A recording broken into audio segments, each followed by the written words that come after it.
nagawa kasi tatanggalin na ang kanyang Nose. ilong. Charing. Siya nagawa para magpagawa ng ilong.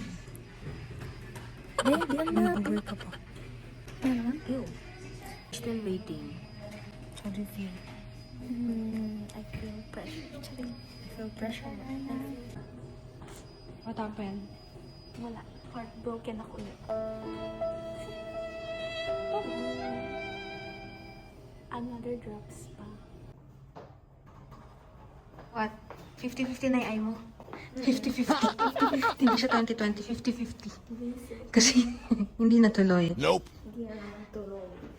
See you next Saturday ulit. We're back at the condo. They ask you how you are, you just have to say that you're fine when you're not really fine, but you just can't get into it because they would never understand. So, just got home. May mga pinascribe na naman sa kanyang bagong meds. Ito yung first. Ito yung una. Hyalogel. Tsaka itong, ano to, carbomer. Ay, Ito yung first na pinascribe. Kasi nakadalawang balik siya. Ito ngayon, yung Diquas. Diquas. Another, ano naman to. For dry eye pa rin. 4 times. So, every 6 hours. 6 times? 6 times. So, every 4 hours in Diquas. Then, this yung 4 carbomer. times. 4 times every 6 From hours. 3 times to 4 times. Yeah, a 3 day. times to 4 times a day siya kasi ito nga yung last time, itong dalawa, hindi kumana, still may dry eye siya. Itong Hylogel from 2 hours a day to every hours. Hours. Every hour. From Every hour. From 2 hours a day to every hour na siya. Yeah. So, then na to lagay kanina. Ito first pala nilagay namin. Then, ito na lang ulit yung ilalagay. Ito yung last na ilalagay na. Hindi pa kami... Sobrang dami drop lang. Para kasi baka may hindi mag-cash na. Kasi pa. Ngayon, pumunta ulit kami. Supposedly, ngayon yung surgery niya. Hindi ulit. Kasi dry pa rin daw yung eyes niya. Yung left. Ano ba? No, sabi ni Doc, looks better na daw yung right, pero yung left, same pa rin daw, dry eye pa rin. Tapos sabi niya, may allergies ka ba? Sabi ko, wala naman. Tapos sabi niya, nangangati pa yung eye mo. Sabi ko, hindi naman. Pero nung papunta kami sa Shinagawa, sabi ko sa kanya, lagyan niya na. Kasi kada repeat ako, nafe-feel ko, mainit yung eye ko, parang dry. Sabi niya, huwag ka na maglagay. Kasi baka mamaya bawal na. Yeah, yung inisip ko naman, para at least fresh, wala talaga nilagay. Totally. Sobrang, ayun, no? Pag ako Nahihilo ka na nga. Aray ko, Mahihilo naduhuling ka naman pa. ako. Kaya nga, kasi nahihilo ka na, susuot ka pa. Nakailang check na naman sa akin, tapos may ilaw, yung unang red, tapos tinapatan na naman ako, inikot-ikot pa ni Doc yung ilaw, kasi titignan niya mabuti. Tapos tinani niya pa yung loob ng mata ko, kasi may lashes daw. Eh di yun, Sinali niya sa black. may pinlock siya. Sakit, gumano ka. Hindi, nakaganyan ako. Habang kasi nakaano ako, nakaganyan. May patungan yun, di ba? Ganyan, tapos nakaganyan, nakadikit ako. Pinush niya ni ate yung ulo ko, tapos nakaganyan ako. Tapos si Doc naman nakahawak ng ganyan. Tapos naka-zoom siguro yung machine. So nakita niya yung hair. Tapos pagka-pluck niya ng ganun, nakaganyan yung kamay ko, nakaganyan sa baba, nakaganyan. Tapos kada pluck niya, ganyan, tapos tumutulo na yung luha ko. Sabi niya, kay punas ka muna. Siguro nakatatlong pluck siya. So, Pero may ganun ka ng case dati, di ba? May may eyelash lashes sa loob ng ano mo. Pero I can't remember if left or right. Gusto mo makita? Ano ko, yun Gusto mo maalala? No.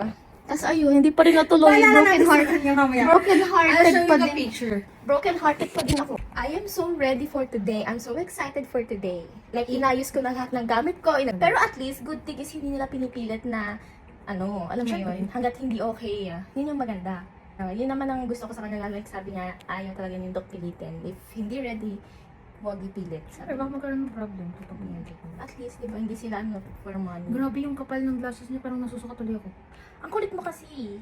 Bigyan mo 800, 700. Tignan nyo, lang. susuot ko sa inyo. Paano nga? Sige nga, try mo. Yan, suot niya. Kita ba? Kita niya? Hindi, di ba? Hala, iba yung shape ng mukha mo. Basta, Susuotin ko yan. Itatry ko lang pag maganda na yung bata ko. may hilo ka.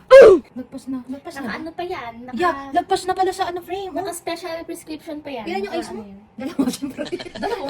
Yung left, grade mo. Yung left, 795. Yung right ata yung 809.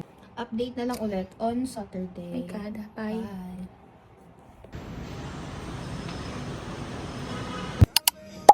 Sinigawa again. Follow up.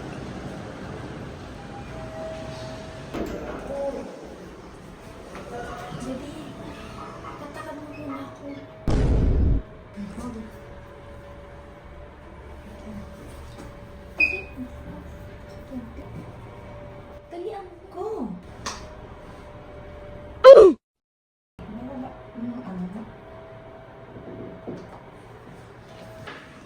Pasok na siya. Ito, ngayon, dito ako sa pre-op. So, talagyan ako dito anesthesia and waiting na lang. Okay, see you later! Basic procedure is done. So, pag-video lang ako kay tita kasi wala si Ana. Bye! See you at the condo. Done up. Nagluluha na siya. Dahan-dahan lang nga, huwag sa mata. Baby, nagbal tayong bread. Nak sa nailig ako. Nakakamulat ka. Piga. Kain lang siya ng, what's that? Fruit Loops.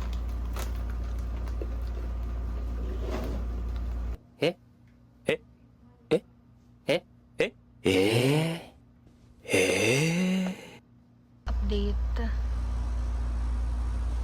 Naglagay kami ng eye shield. Naglagay ng I don't know if tama yung pagkakalagay ko. Pero ipapatakan pa kasi siya ng drops. Mamayang alas 1, alauna. May pinapatak na drop sa kanya na 3 ulit. Itong prednisone, yung hyalogel na naman, tsaka meron siya dito yung ito, moxifloxacin. Ano? Masakit? Open mo yung eyes mo. Masyadong maliwanag. Yun lang. Bye-bye. We're off to Shinagawa BGC for follow-up. Eyeglasses. It costs 145 pesos. Ang mahal. Lane? Nabilawasan niya yung mga nasa front namin. Ay, yung nasa baba ng lane P. Hindi ko pa nakikita. Sobrang cute. Ay, hindi No parking. Ayun. Go away zone. Live for more experiences free for life. RCBC Hexagon Club. Natutuwa na ako kasi nakikita ko na nakapagbasa na ako ng malayo. Tapos, nakakanood na ako ng iPad ko na yung ganyan. 6 feet away. 6 feet. 6 feet? Yan. Pero yan, nakakapanood ako ng malayo. Hindi na siya nakaganyan. So, ayun, natutuwa ko. Pero kahapon, update kahapon, okay naman. Healing pa rin daw. Tapos napapansin ko lang, blurry pa yung left eye ko kasi sa right eye ko. So, observe pa. Tapos next appointment namin is on Saturday to check ulit. And then, if malabo pa, sasabihin ko na talaga. Pero sabi kasi, 1 month siya bago like makiklear. Pero may iba naman ako nakikita sa Google. Nag-search kasi ako na within 48 hours, clear na. Pero hindi ko alam. Pero depende yan kasi nga 3 procedure ginawa sa akin. Pero yeah, yun lang. It's getting better kasi hindi pa ako nakaligo. So, I'm so happy. Sobrang worth it niya. Thanks for supporting me on my LASIK journey. Please watch this video para makaroy na para makaroy kami sa Dollar. para makaroy kami sa niya, LASIK niya. Yeah. Grabe, nakaka-stress. Pero yeah, it's all worth it. Okay. Bye, guys. Bye. Thanks for watching. That's all for your LASIK journey. Our next video will be my rhinoplasty journey. Nope.